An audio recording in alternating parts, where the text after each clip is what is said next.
Hey guys, Miss Miller here. Congratulations, you're officially done with algebra, which is super crazy. I can't believe we're already here. I wish we were celebrating in person, but I'm so proud of each one of you guys. Y'all did amazing. Y'all pushed through it. Y'all persevered. Y'all did something really hard. Algebra's hard, and y'all made it through, and I'm so proud.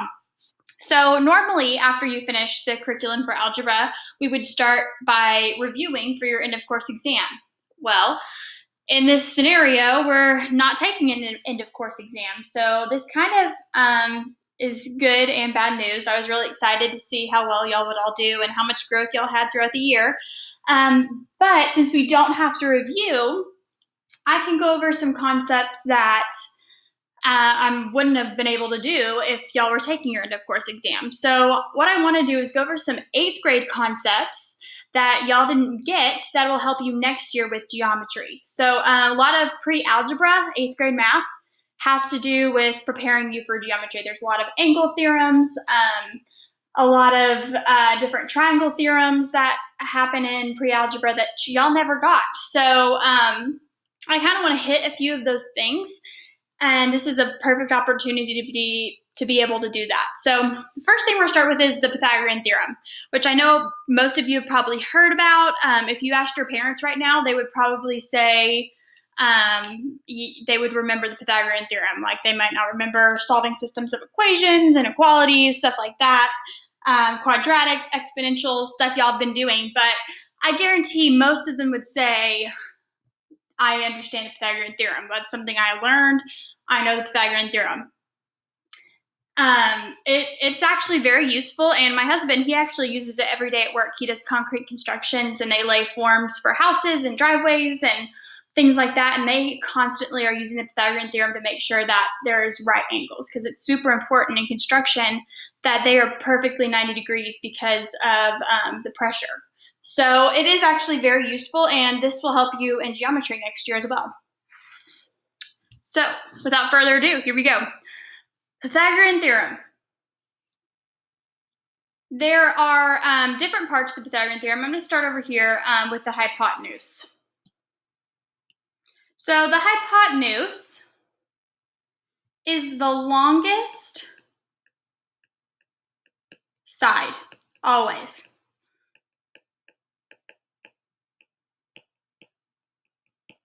Always the longest side. And it's opposite of your right angle. So you've got your right angle over here. The one opposite of it, if you drew an arrow from your right angle, is always your hypotenuse. I know it's a funny word. When I showed this to pre-algebra, I played the song from Madagascar with hippopotamuses, and they were singing, I like 'em big, I like 'em chunky. I played that song because the hypotenuse, or the hippopotamus, or whatever you want to call it, however you want to remember it, is always the longest side. It's the big and chunky side. It's the biggest side of your right triangle. So there's a little way to remember it. Maybe I'll add the video on to Google Classroom for y'all to watch. So it's the opposite of the right angle, and it's called C. So the hypotenuse is always given the letter C in the Pythagorean theorem.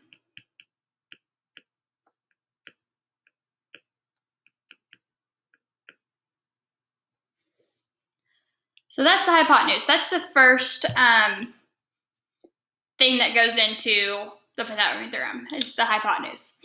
The other two parts are the legs. These are perpendicular to each other. And if you remember, perpendicular is just a fancy way of saying that they form a right angle. So if you look at the sides A and B here, A and B come together to form this right angle. So they form 90 degrees. These are called A and B in the Pythagorean theorem.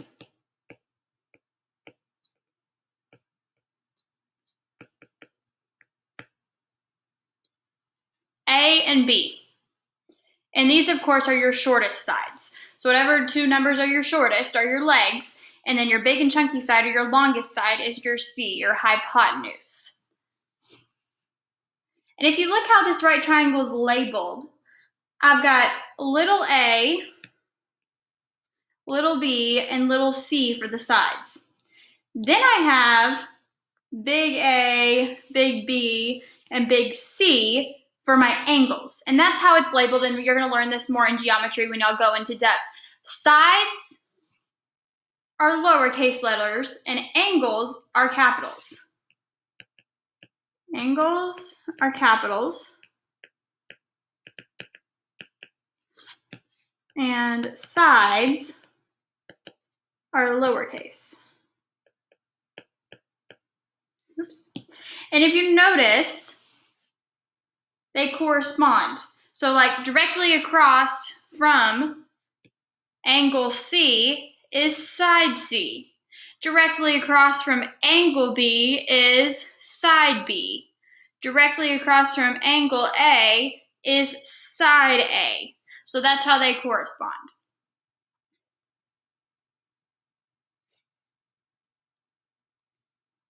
And that's what goes here. So angles and the side opposite use the same letter. So you can't just go put the letters wherever you want. They've got to correspond across from each other. And so the only difference between sides and angles is the lowercase and the capital letters. Okay. So there's the gist. Let's move on to what is the Pythagorean theorem? What is it used for? What's the formula? What's going on with this? So main thing, let's go to this box right here. Main thing for Pythagorean theorem only works for right triangles. This is a big one. Only works for right triangles. If you've got an acute triangle, obtuse triangle, it's not going to work. The theorem only works if it's a right angle. If not, you can't use the Pythagorean theorem. The Pythagorean theorem can be used to find any missing side. So any missing side of the triangle, provided you have two sides. So you have to have two, and then you can find the third side.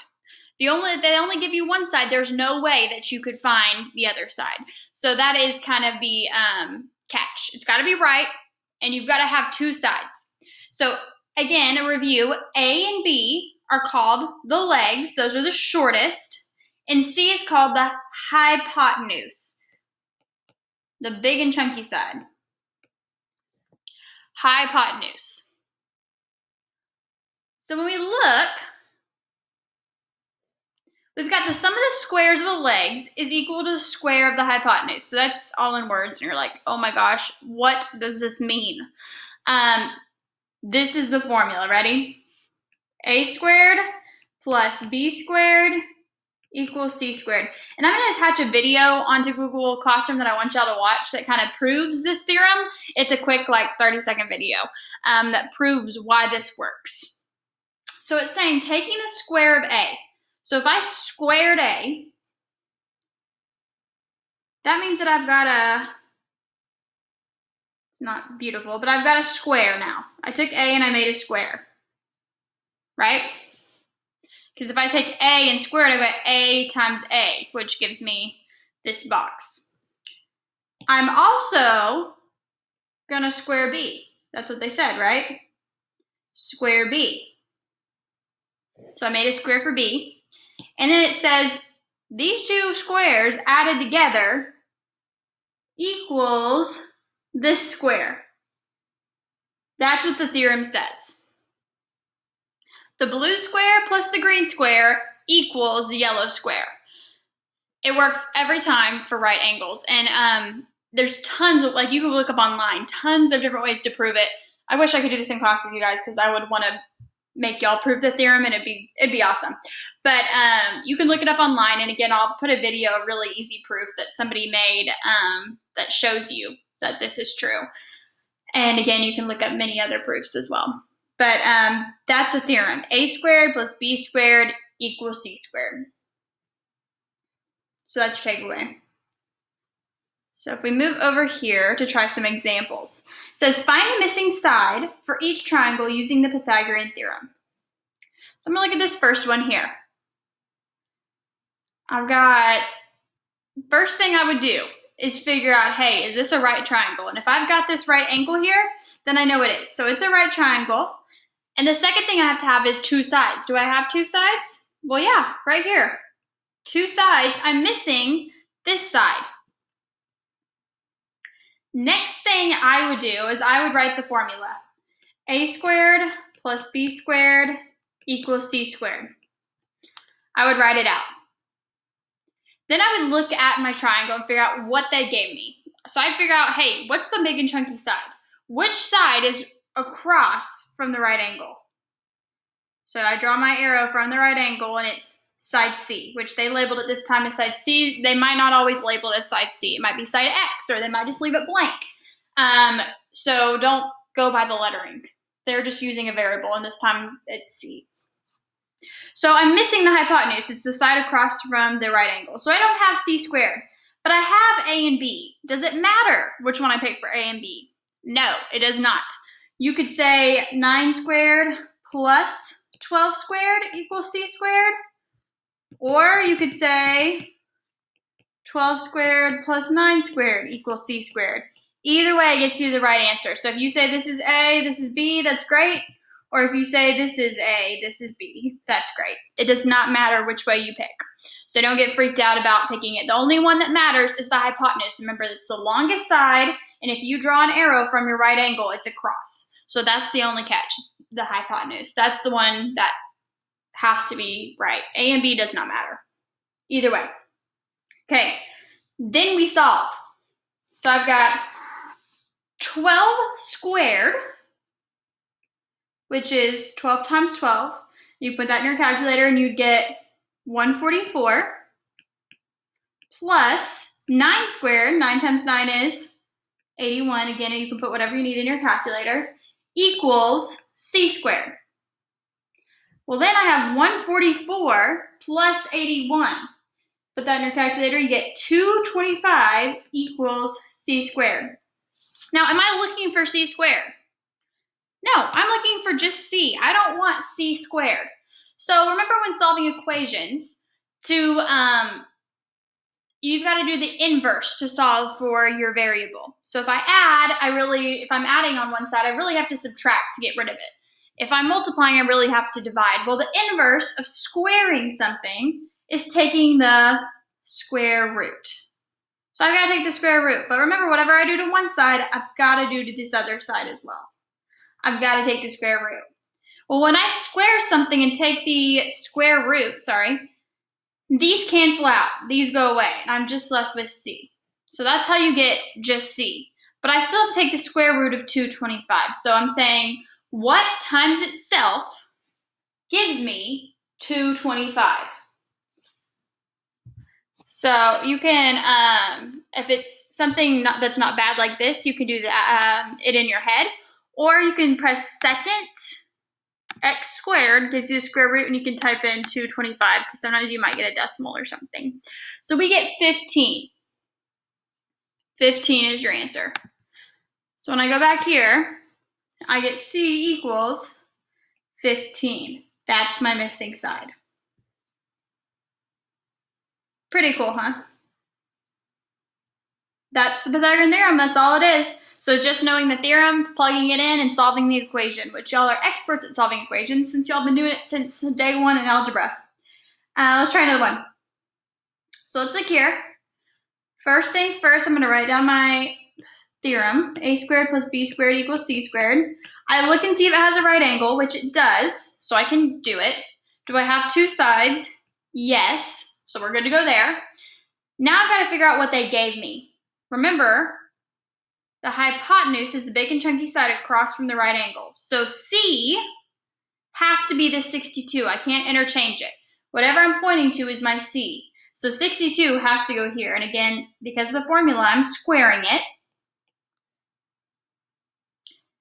Then I can fill in my a and my b. And in this case, again, they told me this is a. So if you just want to keep it a squared plus this 151 squared, that's fine. Or again, for the legs, it doesn't matter which one you pick. You could have switched it up and had 51 squared plus a squared. Okay, now we solve. So I've got 51 squared, which when you put that in your calculator, a squared plus 2,601 equals, when you put 62 squared in your calculator, you get 3,844. Well, if we're solving for a, I've got to get a on one side, everything else on the other. So I've got to get rid of this. This has got to go. I've got to get a all by himself. So if I'm adding, again, I'm going to subtract 2,601 from both sides of the equation. This is all not new. Equals, well, when I subtract all that, I get 1,243. Well, again, I just wanted a, so I've got to get rid of this square. The opposite or the inverse of squaring something is to take the square root. But whatever I do on one side, I've got to do the other. So I'm taking the square root of both sides. If I've got a square root and a squared, they go away. It cancels out. So I've got a equals, and I don't know about y'all, but I can't do this one in my head because, well, one, it's not a perfect square.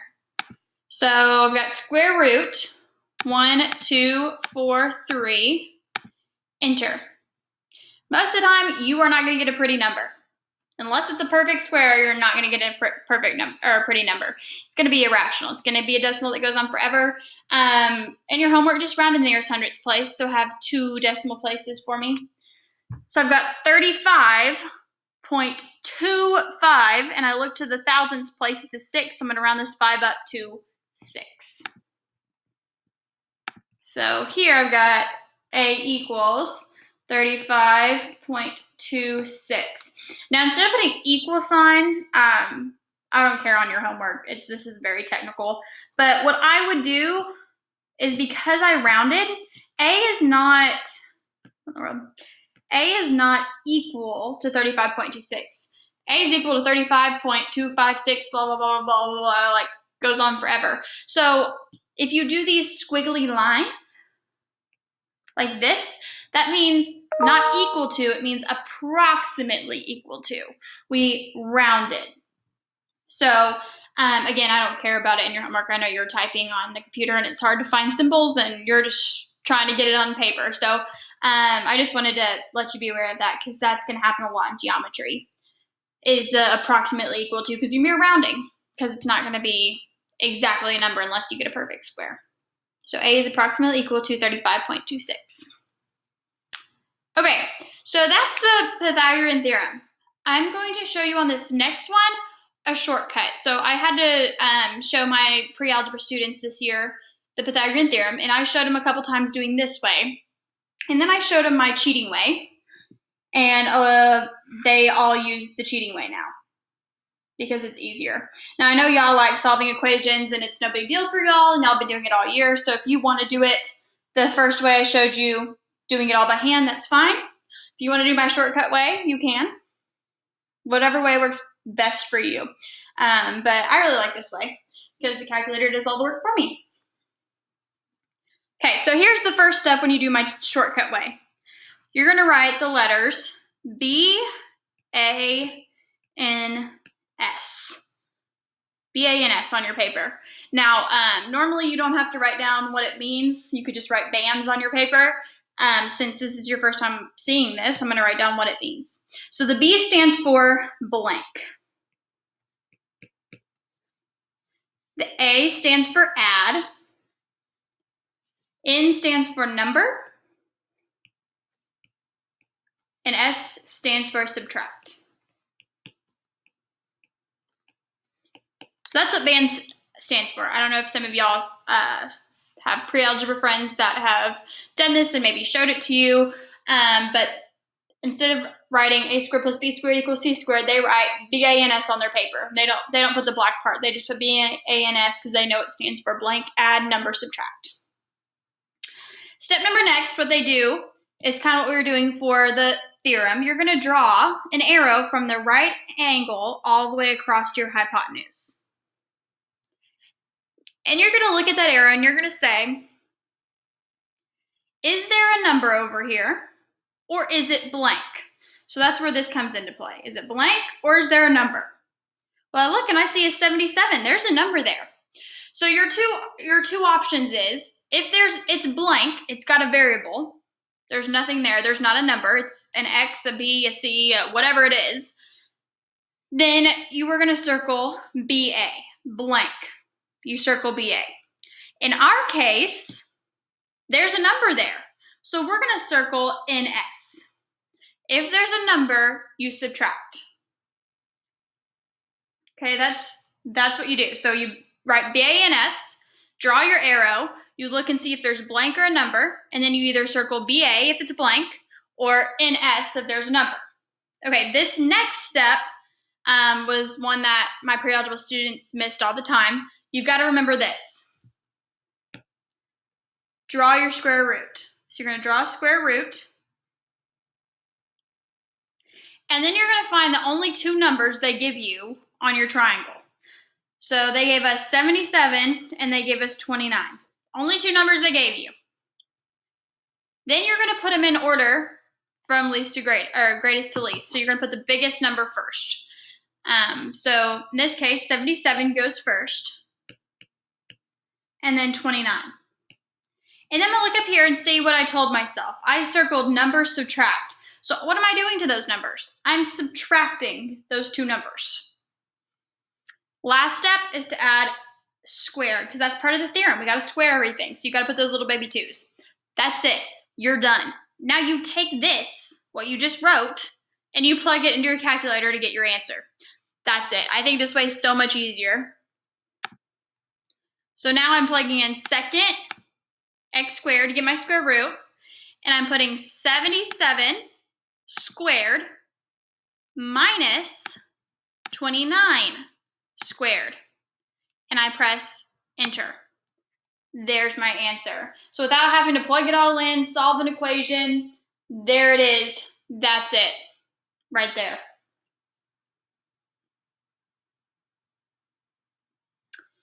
So I got 71.33. 71.33.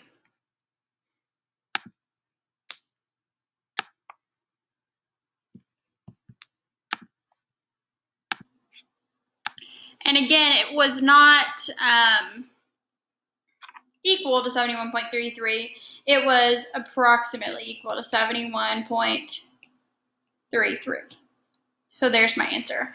So I think the bands way is the easiest, so that's what I'm going to do the rest of the examples in, because it's less work, right? If you need more examples on this way, the longer way, I'd be more than happy to make some more videos, or you can look it up online too. They have videos as well. But again, I would probably do it this way. So step one is to write BANS. Again, that stands for blank, add, number, subtract. So you're either circling BA or NS. Second step is to draw your arrow from the right angle across, and you look and see, is there a number or is it blank? Well, look, there's a number. So number, I subtract. So step one, I draw my square root, and I put the only two numbers I have in there, biggest number first. So biggest number is 66, and second biggest is 57. I said I was going to subtract them, and then I add the baby twos. That's it. That's all you do.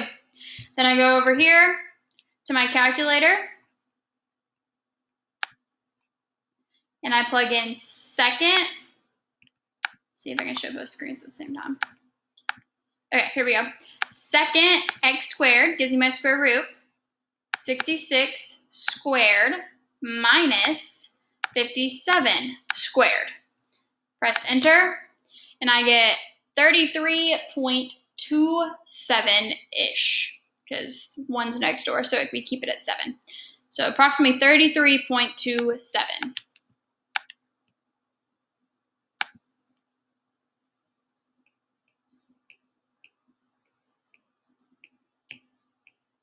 is my answer. And again, I feel like that took way less time than sitting there solving an equation. But either way, if you want to solve equations, that's perfect for me. I love equations, so if you want to solve them, that's great. Okay, let's look here. Ooh, this one's a little bit different. I've got a square, not a square, rectangle, with a diagonal. So if you look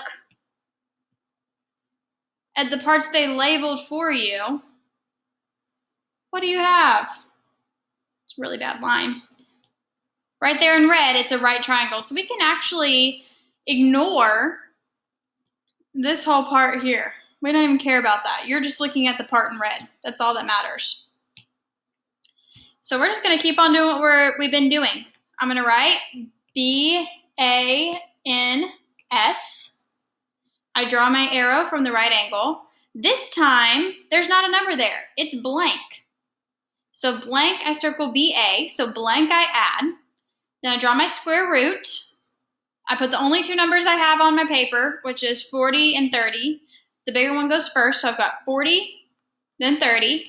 We said this time, blank we add, so I'm going to put an addition sign in between them, and then I have to square them both. Then I go to my calculator, and I'm going to plug in second x squared, 40 squared plus 30 squared. And I get 50. And this time it's actually equal to 50. And since we're dealing with yards, I'm going to label it yards. In word problems, you always want to label what you're doing. So 50 yards. Let's try number next. Ooh, this one's fun. I like this one, y'all. So again, it can only be used with right triangles. Right now I've got this not a right triangle here. I've got an, looks like a, what's the word? Equilateral. There we go. But if you look here, I've got a right angle. So here's a leg, here's a leg, here's the hypotenuse. So that's my right triangle that I'm going to be dealing with. So always look for the right angle. It'll show you what to do. So I've got this side. I know this side's 13. I know this side I don't have. It's just A. 13 and A. Now this side, it's saying from here to here is 10. Well, I don't want that. I want half of that. So half of 10 is 5. So from here to here is 5 centimeters. Well, now we're all set and ready to go. All right, B-A-N-S at the top. I draw an arrow from a right angle across. This time there is a number. It's 13, so number subtract. I draw my square root. Put the only two numbers I have, which is 13 and 5. 13 goes first, and then 5. We said we're subtracting, and then I do the squares. Then I go back to my calculator, and I plug in second x squared, 13 squared, whole, no, not plus, minus 5 squared. Enter. And I get 12. And this time it's centimeters. There's my answer. So that's the Pythagorean theorem, y'all. It's really not hard. They give you a right triangle with two sides. You can find the third one.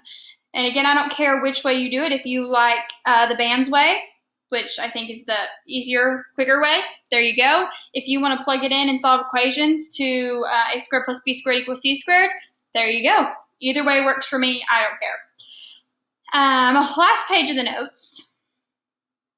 What is a Pythagorean theorem triple? So this is something we didn't really talk about with free algebra. This is kind of digging a little bit deeper into the notes. Real quick, I want to pull up. Oops. Okay, so if we look at our notes, there we go. A Pythagorean triple is a set of 3 numbers that meet 2 conditions. So here's the conditions. Condition 1, they must form a right triangle, meaning they solve the Pythagorean theorem. So you've got to have a right triangle.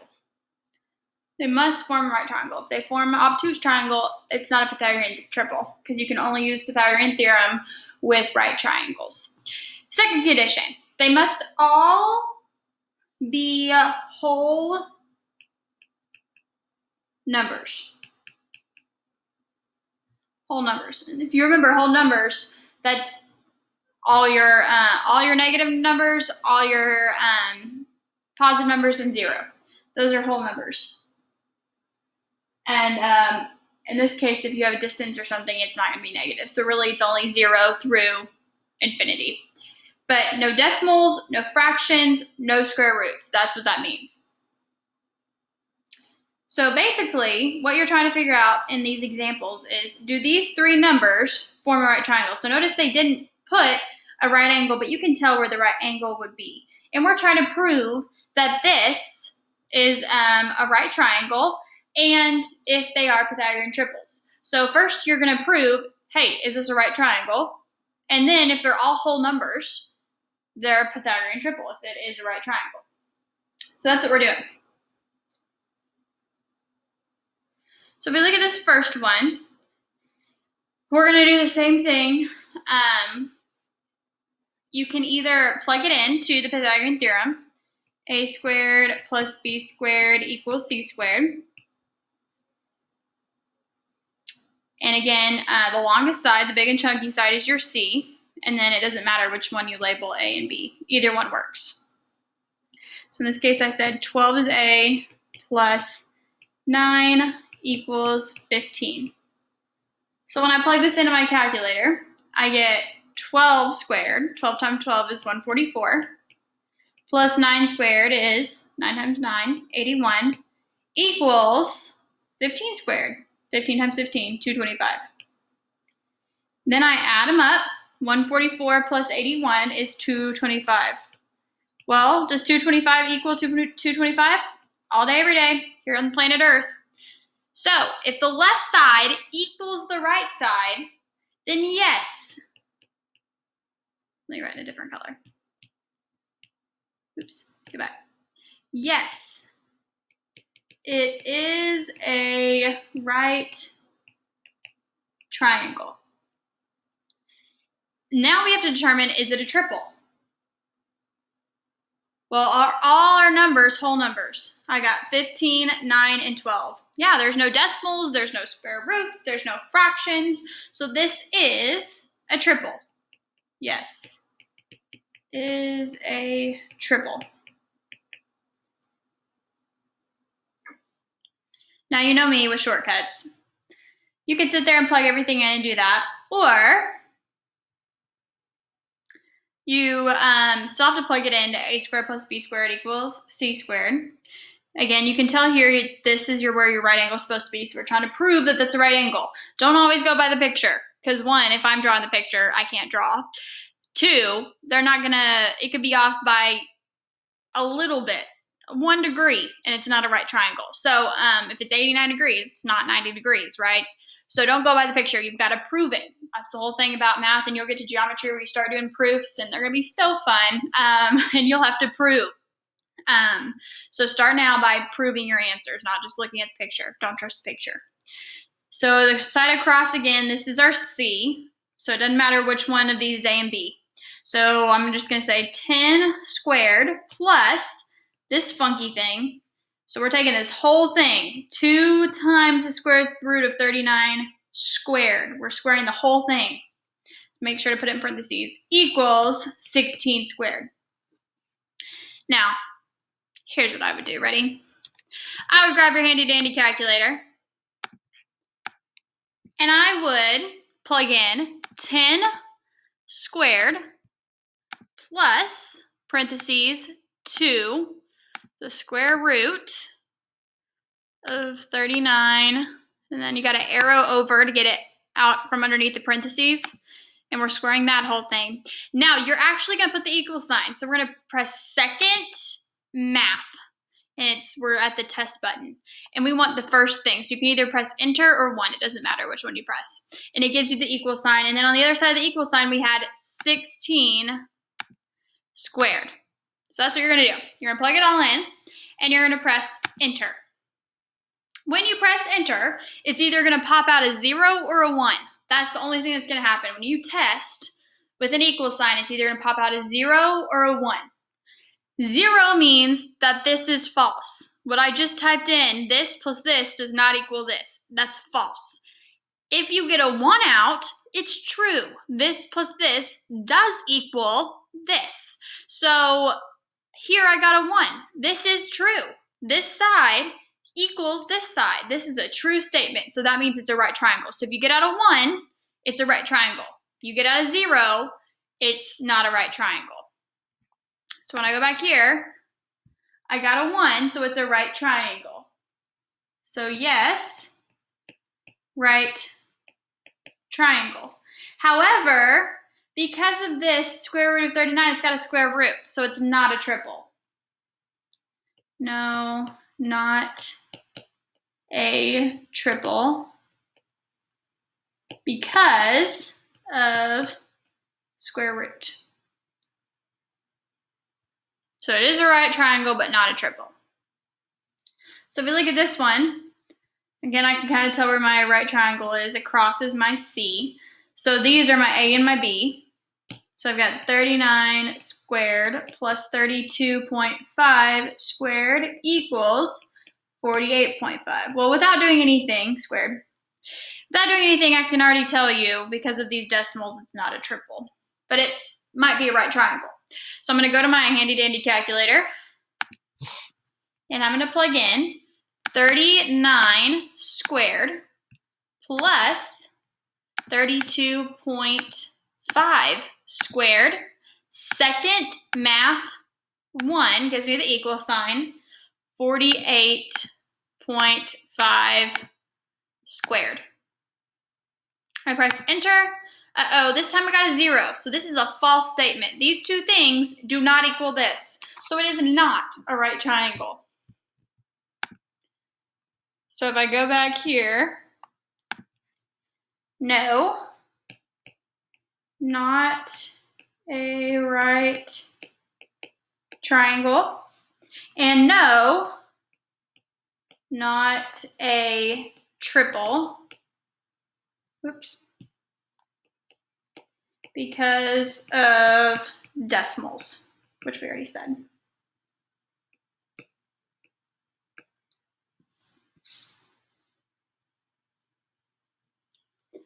Okay, let's try number next. This time it doesn't give me a triangle, so how do I know which one's the hypotenuse? Because you said, Miss Miller, it's across from the right angle. I don't have a right angle.